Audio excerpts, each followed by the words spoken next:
Today, the Commonwealth announced some new help for self-employed workers. Governor Charlie Baker joins me live now via Skype to talk about this. Governor, thanks for taking the time. We appreciate it. Good afternoon on an unusual Patriots Day. A very unusual Patriots Day. And this is interesting because this CARES Act for unemployment benefits that you outlined this morning serves a particular purpose because there are people who are falling into these spaces where everyone wants to make sure help gets to them, but they might not necessarily fit into the right category. Explain how this works. So this is a federal program that came about as part of the CARES Act, which we supported, which is designed to provide unemployment insurance to self-employed people, contractors, consultants, the so-called gig economy community, all of whom are people who work and make a living, but none of whom participate in the traditional unemployment insurance system because they don't have, a W-2, they don't have a regular job with a regular employer, whose employer contributes to the unemployment insurance system. So the feds created a program specifically for these people, and then said to the states, set it up and make sure that you have program integrity in place to make sure people aren't accessing more than one program if they're not entitled to, but make this work for that community. And our folks have been working nonstop for the past 2.5 weeks since the bill was signed to create a platform and an application process and a payment process for these so-called self-employed contractor gig economy employees. And if they go to the DUA's website, the Department of Unemployment Assistance website, they'll see the link for that particular program there, and they should start applying because we do want to make sure that everybody has the resources they need during this very difficult period economically to be able to feed their families and pay their rent and their mortgage. It is so important, as the Secretary of Treasury and so many others have pointed out. If we want that V-shaped recovery, we need people to be able to get through this interim period. And this really is one of those few situations where, as the government has learned from 2008, you want to throw money at the problem. You want to help people out. This problem in particular, absolutely. I mean, we have an unemployment system that's been set up and worked for literally decades that serves a very particular group of people, the folks who actually work for an employer, get a W-2, submit that W-2 to pay their taxes, but they are in the system because their employer's in the system. There's a contribution that goes in there every month. The system knows how much they make. They know how much they would get if they were on unemployment. The rules are set up. Everybody understands it. But as this gig economy and this self-employed community has grown, there isn't a program there to serve these people. And I think the feds did the right thing here. We supported it, and then people worked like crazy to actually put the framework in place to implement it. And I'm glad it's up and running, and I hope people who qualify for this program apply for it, and I hope they get the resources that they need to get through this very difficult time. Absolutely. And then there are going to be other needs as well. Here at WBZ, we have our Patriots Day of Giving ongoing on WSBK and through our other platforms. And we want people to support the Mass COVID-19 Relief Fund and explain how that's going and who that money will be targeted for. So the Mass COVID Relief Fund was set up by a number of philanthropists here in Massachusetts, and my wife Lauren, the First Lady, actually spent a lot of time working with folks on this as well.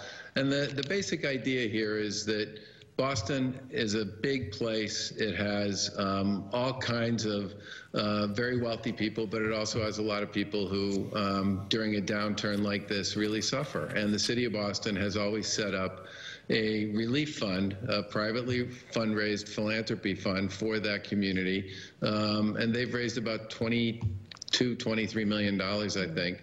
What this one was about was the rest of Massachusetts and the other parts of Massachusetts where you don't have something like the Boston Relief Fund available. You don't have the big resources that the Boston Foundation and other traditional Boston philanthropy groups have. And to set up a fund that would raise money statewide, but then work with the local community entities and the regional entities in the Merrimack Valley, in Central Mass, in Western Mass, on the South Coast, on the Cape, that would be able to work with those key organizations who really know where people are hurting and what their issues are, and would be there to support them. The fund has had terrific support from the media community, by the way, and I want to thank WBZ in particular for your support for this initiative.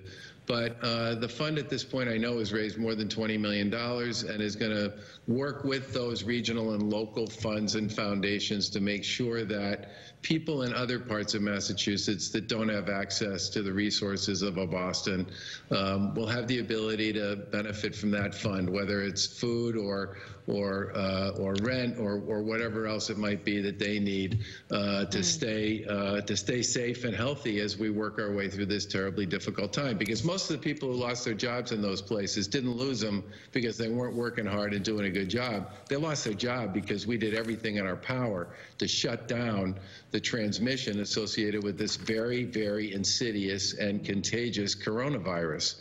And we did the right thing by doing that, and we have seen a significant decline in the transmission, and I'll talk more about that in a second. Sure. But that came with big economic consequences, especially for people who were on the edge and living paycheck to paycheck to begin with. Of course, as everyone all the way up to the president has said, through no fault of their own, people are finding themselves in some dire situations. Let's talk just for a moment about, because this contagion is so frightening and we need people to get the health care that they need, if there is someone who is concerned that their immigration status will be questioned when they go for health care, or that they might not be welcome at a hospital, what's your message as the governor to people about going and getting checked out if people are seeing symptoms of COVID-19?